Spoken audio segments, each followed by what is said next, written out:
Thank you very much. ఏంటి మీ students మీ గోలా? అప్పుడు animal చేసాము, మళ్ళీ ఇప్పుడు టాక్సికే చేసాము. So thank you students. And Preethi గారు థ్యాంక్ యూ వెరీ మచ్. ఈరోజు మా టాక్సిక్ టీమ్కి ఇంత వెల్కమ్ ఇచ్చిన మీ అందరికీ thank you very much. And 476 movies distribute చేసిన మాకు, 30 ఇయర్స్లో 63 ఫిలిమ్స్ ప్రొడ్యూస్ చేసిన మాకు, ఈ టాక్సిక్ గురించి నేను ఒక విషయం చెప్పాలి. యష్ గారి గురించి అండ్ మై ప్రొడ్యూసర్ కేవిఎన్ గారి గురించి. మేము ఇన్ని సినిమాలు తీసినా ఈరోజు ఆల్ ఇండియాలో #1 ప్రొడ్యూసర్ కేవిఎన్ గారు. ఆల్ లాంగ్వేజ్లో సినిమాలు తీస్తున్న ప్రొడ్యూసర్ వారు. తమిళ్, కన్నడ, హిందీ, తెలుగు, మలయాళం ఆల్ లాంగ్వేజెస్లో సినిమాలు తీశారు. రామానాయుడు గారి తర్వాత కేవిఎన్ గారు ఈరోజు ఆల్ ఇండియాలో ఆల్ లాంగ్వేజ్లో తీస్తున్న సినిమా ప్రొడ్యూసర్. పెద్ద క్లాప్స్ కొట్టండి వారికి.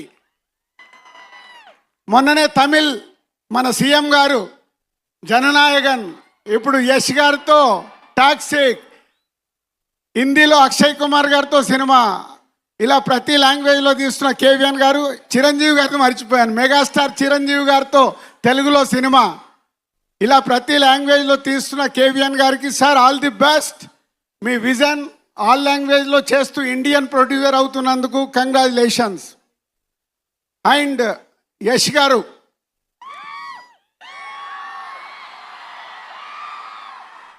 మా పరిచయం కేజీఎఫ్ మూవీతో అయింది. ప్రశాంత్ నీల్ మా హర్షిత్కి వెరీ క్లోజ్. అలా యష్ గారితో పరిచయం అయింది కేజీఎఫ్ 2 చాప్టర్ అప్పుడు. సరే క్యాజువల్గా సినిమా రిలీజ్ అయింది, సక్సెస్ అయింది, అంత అయిపోయింది. ఆఫ్టర్ కేజీఎఫ్ ఏం చేస్తున్నారని అడిగాను. సార్ ఒక కొత్త డైరెక్టర్ని ఇంట్రడ్యూస్ చేస్తున్నాను సార్ అన్నాడు. కేజీఎఫ్ తర్వాత ఎవరైనా పెద్ద పెద్దగా ఆలోచిస్తారు. యష్ గారు దాంట్లో ఉన్న పొటెన్షియాలిటీని మట్టుకే చూసుకుంటూ ఇంతింతై వటుడింతై అన్నట్టు తన కెరియర్ని ఈరోజు పాన్ ఇండియాను దాటి వరల్డ్ సినిమాగా మారుస్తున్నారు టాక్సిక్ని. సార్ మీ విజన్కి హ్యాట్స్ ఆఫ్. ఇవాళ ఈరోజు ఇంతకుముందు రీజనల్ లాంగ్వేజ్ అని మాట్లాడే వాళ్ళం, తెలుగు, తమిళ్, కన్నడ, మలయాళం, హిందీ అని. ఈరోజు ఇండియన్ సినిమా అయిపోయింది. బాహుబలి, కేజీఎఫ్, పుష్ప ఇలాంటి సినిమాలతో మీరు రాజమౌళి గారు ఈరోజు ఇండియన్ సినిమాని వరల్డ్ సినిమాగా మారుస్తున్నందుకు ఇండియన్ ఫిలిం ఇండస్ట్రీ తరఫున మీలాంటి వాళ్ళకి థ్యాంక్స్ చెప్తున్నాం సార్. ఒక దారి వేస్తున్నారు మా మల్లన్న లెక్క. మా మల్లన్న చూడండి, ఇక్కడ చుట్టుపక్కలన్నీ మా మల్లారెడ్డి గారు కాలేజీలేనండి. ఎందుకంటే మా మల్లారెడ్డి గారు కూడా ఒక 50 ఏళ్లతో విజన్తో పనిచేసి ఇక్కడికి వచ్చారు. అందుకే ఇంత పెద్ద ఈ యూనివర్సిటీని క్రియేట్ చేశారు. అలాగే యష్ గారు, మీరు మీ విజన్తో ఈరోజు ఇండియన్ ఫిలిమ్స్ని వరల్డ్కు తీసుకెళ్తున్నందుకు ఇండియన్ ఫిలిమ్స్ తరఫున థ్యాంక్ యూ వెరీ మచ్. అంటే కేజీఎఫ్ తర్వాత మీ ఆలోచనలో నేను అడిగినప్పుడు గీతూ గారిని పరిచయం చేస్తున్నాను కేవిఎన్ గారు ప్రొడక్షన్లో అన్నప్పుడు మేమందరం ఫీల్ అయింది, నిజంగా ఈయనకేమైనా పిచ్చా, కేజీఎఫ్ తర్వాత ఇలాంటి ఆలోచనలు ఏంటి, పెద్ద పెద్దగా ఆలోచించాలి కదా అని. కానీ మీతో ఫస్ట్ టైం నేను బాంబేలో కలిసి ఈ విజువల్ చూపించినప్పుడు అప్పుడు నన్ను నేను లోపల అనుకున్నాను, మీకు ఎంత విజన్ ఉంటే ఇలాంటి టాక్సిక్ లాంటి సినిమాని ఎత్తుకొని మీరు చేయబోతున్నారని. Thank you sir, thank you very much. అంతేకాకుండా ఈ సినిమాని మేము ఈరోజు తెలుగు స్టేట్లో రిలీజ్ చేయడానికి కేవిఎన్ గారు మీరు ఒక నంబర్ చెప్తే ఆ నంబర్ నేను ఓకే అనటానికి 1 నిమిషమే పట్టింది. ఎందుకంటే ఓన్లీ మీ ఇద్దరు విజన్తోనే మీరు ఎంత అడిగినా ఈ సినిమాకు డబ్బు ఇచ్చి తెలుగు స్టేట్లో రిలీజ్ చేయాలని ఆ రోజే అనుకున్నాము. అలా మమ్మల్ని సపోర్ట్ చేసినందుకు కేవిఎన్ గారికి మీకు ధన్యవాదాలు. అండ్ ఈరోజు ఒక్కొక్క కంటెంట్ మీరు బయటికి ఇస్తుంటే ఈరోజు ఈ సినిమాని వరల్డ్ సినిమాగా మార్చడానికి మీకు 100% ఈ సినిమాలో ఉన్న పొటెన్షియాలిటీ, మీరు కలిసినప్పుడల్లా ఈ సినిమా గురించి చెప్తున్న మాటలు.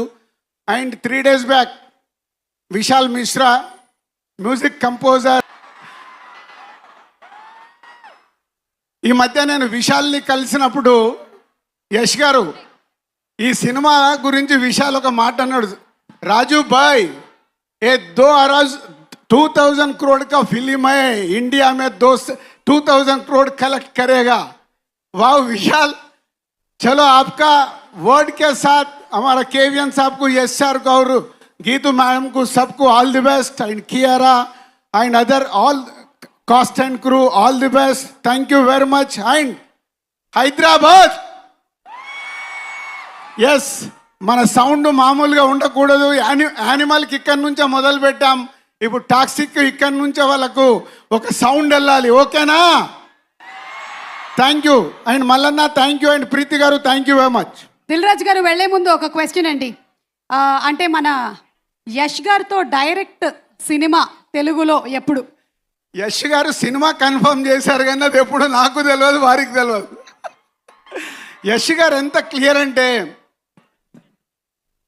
మాకు ఎలా అయితే ప్యాషన్ సినిమా గురించి వారికి కూడా అదే, కాబట్టి మా ఇద్దరు వేవ్ లెంత్ అక్కడే కలిసాయి.